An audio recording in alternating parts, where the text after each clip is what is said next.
ನಾವು BJP ಸರ್ಕಾರ ಇದ್ದಾಗೂ ಗಟ್ಟಿಯಾಗಿ ವಿಧಾನಸಭೆಯಲ್ಲಿ ಮಾತಾಡಿದ್ದೀನಿ, ಇವತ್ತು ನಾವು ಮಾತಾಡಕತ್ತೀವಿ. ಅವ್ರೀಗ ಕಾಂಗ್ರೆಸ್ನಲ್ಲಿರೋರು ಇವತ್ತು ಪೂರ್ತಿ ಉಲ್ಟಾ ಆಗಿದ್ದಾರೆ.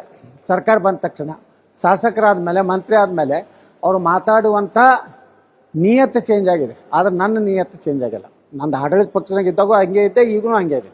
ಪ್ರಮುಖವಾಗಿ CM ಅವರು ಮಾತನ್ನು ಹೇಳ್ತಾರೆ, ಇದು ಸಂವಿಧಾನ ವಿರೋಧವಾಗಿದೆ ಈ ಮೀಸಲಾತಿ ವಿಚಾರ ಅಂತ. BJPಯವರು ರಾಜಕೀಯವಾಗಿ ಇದನ್ನ ಬಳಸ್ಕೊಳ್ತಾ ಇದ್ದಾರೆ. ನೋಡಿ, ಮುಖ್ಯಮಂತ್ರಿಗಳು ಕೆಲವೊಂದು ವರ್ಗಗಳನ್ನು ದ್ವೇಷ ಮಾಡ್ತಾರೆ. ಹಂಗೆ ಮುಖ್ಯಮಂತ್ರಿಗಳು ಹಿಂಗೆ ದ್ವೇಷ ಮಾಡಬಾರ್ದು ಯಾವುದೇ ಜನಾಂಗ ಜಾತಿಗಳನ್ನು. ಅವ್ರು ಎಷ್ಟು ಅಲ್ಪಸಂಖ್ಯಾತರನ್ನ ಪ್ರೀತಿ ಮಾಡ್ತಾರಲ್ಲ, ಮುಸ್ಲಿಮರನ್ನ ಪ್ರೀತಿ ಮಾಡ್ತಾರಲ್ಲ, ಆ ಪ್ರೀತಿ ಎಲ್ಲ ಮತ್ತು ಜನಾಂಗದವ್ರೂ ಮಾಡಬೇಕು ಮುಖ್ಯಮಂತ್ರಿಗಳು. ಏನು ಸಂವಿಧಾನ ವಿರೋಧಿ ಏನು ಬಿಟ್ಟಿದ್ದಾರೆ? ಸಂವಿಧಾನ ವಿರೋಧಿ ಮುಸ್ಲಿಮರಿಗೆ ಧರ್ಮ ಆಧಾರಿತ ಮೀಸಲಾತಿ ಕೊಡಲಿಕ್ಕೆ ನಮ್ಮ ಬಾಬಾ ಸಾಹೇಬ್ ಅಂಬೇಡ್ಕರ್ ಬರೆದ ಸಂವಿಧಾನದಲ್ಲಿ ಎಲ್ಲಿಯೂ ಅವಕಾಶ ಇಲ್ಲ. ಆದರೆ ಮುಖ್ಯಮಂತ್ರಿಗಳು ಹೇಳ್ತಾರೆ ಅದನ್ನು ನಾವು ಕೊಟ್ಟಿದ್ದೀವಿ. ನೀವು ಕೊಟ್ಟರು ಮತ್ತು ಯಾರು ಕೊಟ್ಟರು ಗೊತ್ತಿಲ್ಲ. ಆದರೆ ಸುಪ್ರೀಂ ಕೋರ್ಟ್ನಲ್ಲಿ ಸಹಿತ ಮುಸ್ಲಿಂ ಏನು ಕೊಟ್ಟಂಥ ಮೀಸಲಾತಿ ಸರಿಯಲ್ಲ, ಧರ್ಮ ಆಧಾರಿತ ಮೀಸಲಾತಿ ಸರಿಯಲ್ಲ ಅಂತ ಇವತ್ತು ಸುಪ್ರೀಂ ಕೋರ್ಟ್ ಹೇಳಿದೆ. ಆದರೆ ನಮ್ಮದು ಸಂವಿಧಾನಾತ್ಮಕವಾಗಿ ನಾವು ಕೇಳ್ತಾ ಇದ್ದೀವಿ. ಅನೇಕ ವೀರಶೈವ ಲಿಂಗಾಯತ ಸಮುದಾಯದಲ್ಲಿರುವಂಥ ಒಳಗಿನ ಏನು ಕೆಲವೊಂದು ಉಪಜಾತಿಗಳು 2A ಈಗಾಗಲೇ ಸೇರಿದ್ದಾರೆ.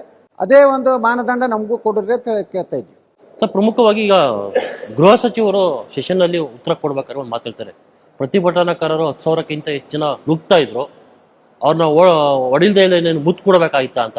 ಇದು ಪ್ರಮುಖವಾಗಿ ಎತ್ತಾಳು ಮತ್ತು ಸ್ವಾಮೀಜಿಯವರು ಮಾಡಿದಂಥ ಒಂದು ದೊಡ್ಡ ಷಡ್ಯಂತ್ರ.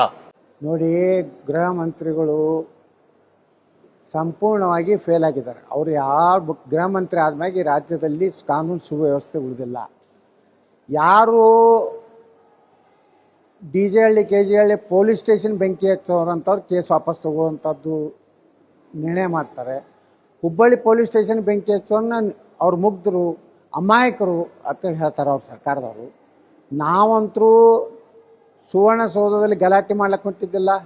ನಮ್ಮಲ್ಲೇನು ಪೆಟ್ರೋಲ್ ಬಾಂಬ್ ಇರಲಿಲ್ಲ, ನಮ್ಮಲ್ಲಿ ಕಲ್ಲು ಇರಲಿಲ್ಲ, ಚಾಕು ಚೂರಿ ಇರಲಿಲ್ಲ. ಏನಿದೆ ಅವ್ರ ಬಳಿ?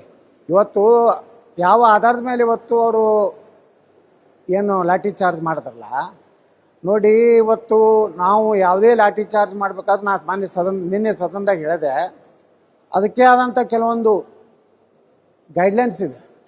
ಅದನ್ನು ಎಲ್ಲ ಒಂದು ಕಡೆ ಹಾಕಿ ಯಾರನ್ನೂ ಅವರೇ ಸೃಷ್ಟಿಸಿದಂಥ ಕೆಲವೊಂದು ಜನರ ಕಡೆಯಿಂದ ಕಲ್ಲು ಒಗಿಸಿ ಅಶಾಂತಿ ಆಗಿದೆ ಅಂಥೇಳಿ ಒಬ್ಬ ADGP ಅಧಿಕಾರಿ ಲಾಠಿ ಚಾರ್ಜ್ ಮಾಡ್ತಾನೆ.